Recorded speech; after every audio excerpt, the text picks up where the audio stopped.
అదే RTV app వార్తల్ని క్షణాల్లో చదివే అవకాశం ఉంటుంది. ఒక న్యూస్ పేపర్, ఒక టెలివిజన్ ఛానల్ మీ చేతుల్లో ఎప్పుడూ ఉంటాయి. ఎన్నో ప్రముఖ పుణ్యక్షేత్రాలు కొలువైనటువంటి పిఠాపురంలోని అలాగే ఎన్నో ప్రసిద్ధిగాంచినటువంటి దేవాలయాలు ఉన్నప్పటికీ అందులో ముఖ్యంగా ఇక్కడ వేణుగోపాల స్వామి యొక్క దేవాలయం ఎంతో ప్రసిద్ధిగాంచింది. ఇక్కడ ఏదైతే ఇక్కడ వేణుగోపాల స్వామి గుడిలో ప్రతి సంవత్సరం కూడా ఈ యొక్క కళ్యాణం ఎంతో ఘనంగా నిర్వహిస్తుంటారో అందులో ముఖ్యంగా ఇది ఎంతో ప్రసిద్ధిగాంచినటువంటి శతాబ్దాల చరిత్ర కలిగినటువంటి దేవాలయంలో ఈ యొక్క కళ్యాణం ఏ విధంగా నిర్వహిస్తున్నారు, ఈ యొక్క స్వామివారి ఏదైతే రుక్మిణీ కళ్యాణం ఏ విధంగా నిర్వహిస్తున్నారో మరిన్ని విషయాలు ఇక్కడ ఆలయ అర్చకులు ఉన్నారు, మాట్లాడే ప్రయత్నం చేద్దాం. సార్ చెప్పండి, ఈ యొక్క ఎంతో ప్రసిద్ధిగాంచినటువంటి దశాబ్దాల చరిత్ర కలిగినటువంటి ఈ యొక్క దేవాలయంలో ఈ కళ్యాణం ఏ విధంగా జరుగుతుంది, ఎన్ని రోజులు జరుగుతుంది?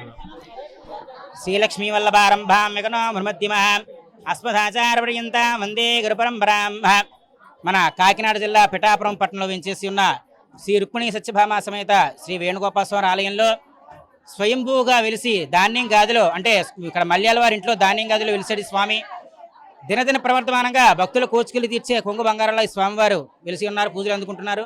అయితే ఈ కార్యక్రమంలో భాగంగా ప్రతి సంవత్సరంలాగా ఈ సంవత్సరం కూడా వైఖాన సాగముక్తంగా వార్షిక కళ్యాణ మహోత్సవం ఈ సంవత్సరం ప్రతి సంవత్సరంలాగా ఈ సంవత్సరం కూడా వార్షికోత్సవం నిర్వహించుకోవడం జరుగుతోంది.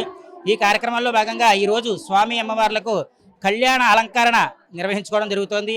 ఈ కళ్యాణ అలంకరణలో భాగంగా స్థానిక శ్రీ వేణుగోపాల స్వామి ఆలయ అభివృద్ధి సేవా సమితి భక్త బృందం సభ్యులు, అలాగే దేవస్థానం వారి కార్యనిర్వహణాధికారి నున్న శ్రీరాములు గారి పర్యవేక్షణలో ఈ కళ్యాణ మహోత్సవాలు నిర్వహించుకోవడం జరుగుతున్నాయి. ఈ కార్యక్రమంలో భాగంగా ఉదయం స్వామివారికి విశ్వక్షేణ పూజ, పుణ్యాహవాచనం, మండపారాధన తదితర వేదమంత్రాలతో స్వామివారికి పంచామృత స్నాపనం జరిపించి స్వామివారికి ఇప్పుడు మహిళలచే కళ్యాణ అలంకరణ నిర్వహించుకోవడం జరుగుతోంది.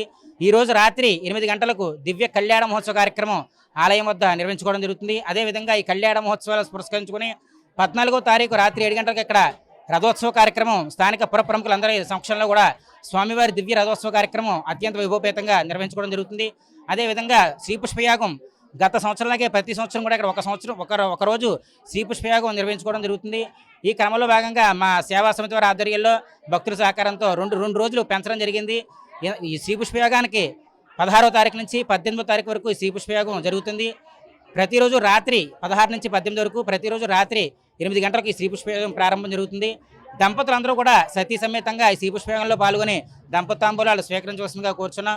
కళ్యాణంలో వీక్షిస్తే ఎటువంటి పుణ్యం కలుగుతుంటుంది? ప్రధానంగా అంటే ఇక్కడ వివాహం కాని వాళ్ళకి వివాహం అవ్వడం, అలాగే పిల్లలు లేని వారి పిల్లలు కూడా సంతాన ప్రాప్తి కలుగుతుందని కూడా విన్నాం.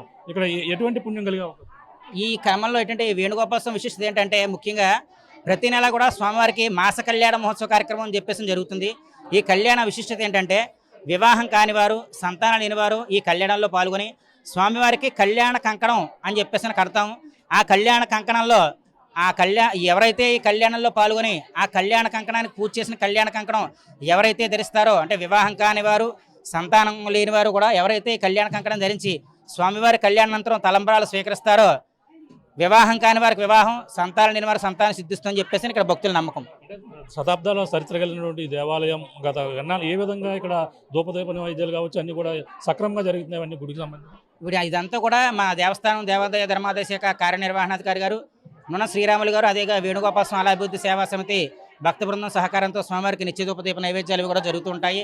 అయితే ఒకరోజు మల్యాల వారి ఇంట్లో ధాన్యం గాదులు ఈ స్వామి వెలిసాడు. ధాన్యం గాదులో మువ్వల సౌండ్ చేసుకుంటూ ఇక్కడ ఏంటంటే గోపాల అని చెప్పేసి వారి ఇంట్లో పాలికాపు ఉండేవాడు. ఆ పాలికాపు ఒకరోజు పని చేయడానికి రాలేదు. అయితే ఏంటి పాలికాపు రాలని చెప్పేసి అంటే ఆ పాలికాపు పేరు కూడా గోపాలే. ఆ మల్యాల గారు జగరాజు గారు వంశస్థికులు గోపాల అని చెప్పేసి అంటే నేను ఇక్కడ ఉన్నాను అని చెప్పేసి ఆ స్వామి ధాన్యం గాదిలో వెలిసాడు. అప్పటి నుంచి కూడా ఇక్కడ అందరికీ కూడా భక్తుల సహకారంతో అందరూ కూడా చేస్తూ ఉంటారు. ప్రెసిడెంట్ గారు ఉన్నారు, మనం మాట్లాడే ప్రయత్నం చేద్దాం. సార్ చెప్పండి, ఏ విధంగా కళ్యాణం సంబంధించిన ఏర్పాట్లు ఏ విధంగా ఉన్నాయంటారు? వేణుగోపాల స్వామి వారి కళ్యాణ మహోత్సవాలు 11వ తారీఖు నుంచి 18వ తారీఖు వరకు ఘనంగా నిర్వహించుకోవడం జరుగుతుంది. ఈరోజు స్వామివారికి ఉదయం పెళ్లి కొడుకుని పెళ్లి కూతుర్ని చేయడము, మరియు రాత్రి 8 గంటలకి కళ్యాణ మహోత్సవ కార్యక్రమాలు జరుగుతాయి. దీనికి భక్తులందరూ విరివిగా విచ్చేసి స్వామివారి కృపకు పాత్రలు కావాలని కోరుకుంటున్నాము.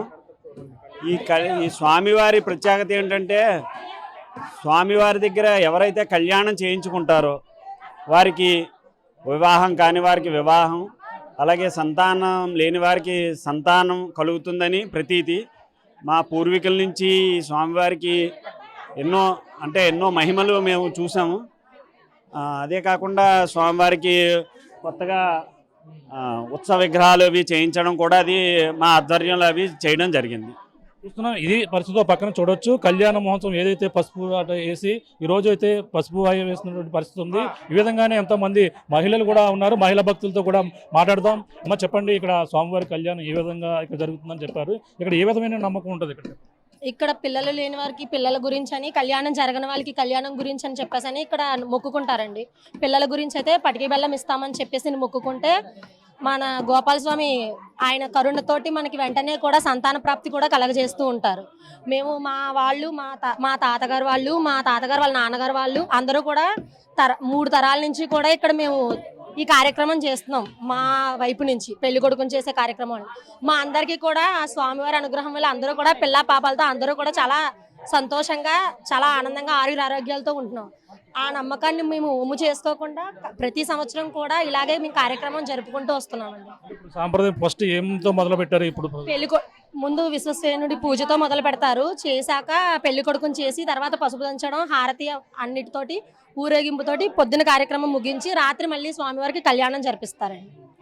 పెళ్లి కొడుకు చేయడం, పెళ్లి కూతురు చేయడం తతంగం ఉంటుంది. అవి అయిపోయాక మేము పసుపు దంచుతాం. పొద్దున్నే విశ్వసేనుడి పూజ చేశాక పెళ్లి కొడుకుని చేసి తర్వాత మేము పసుపు దంచి హారతి అది ఇచ్చి ఊరేగింపుతోటి కార్యక్రమం మొదలవుతుంది. రాత్రి నుంచి కళ్యాణం, తర్వాత 3 రోజులు శ్రీ పుష్పయాగం, శ్రీచక్ర స్నానం, ఇవన్నీ కూడా ఈ వారం రోజులు కూడా చాలా అంగరంగ వైభవంగా చేస్తారు. ఇక్కడ ఎన్ని గంటలకు ఉందండి? రాత్రి 8 గంటలకు ప్రారంభం అవుతుందండి కళ్యాణం. రాత్రి 11 వరకు కళ్యాణం అన్నది జరుగుతుంది. కార్యక్రమం అన్ని ఉపచారాలతోటి కూడా ఈ కార్యక్రమాన్ని చాలా జాగ్రత్తగా శాస్త్రోక్తంగా చేస్తారు ప్రతి సంవత్సరం కూడా.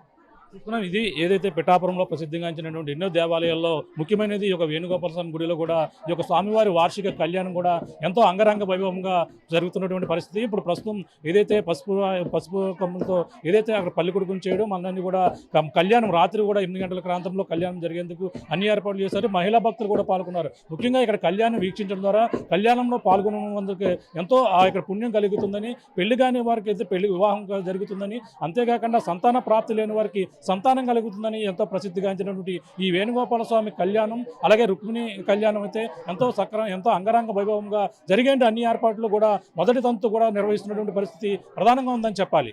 మరిన్ని వీడియోస్ కోసం ఛానల్ సబ్స్క్రైబ్ చేయండి. లేటెస్ట్ అప్డేట్స్ కోసం వాట్సాప్ ఛానల్ ఫాలో అవ్వండి. అండ్ లింక్ డిస్క్రిప్షన్ లో ఉంది.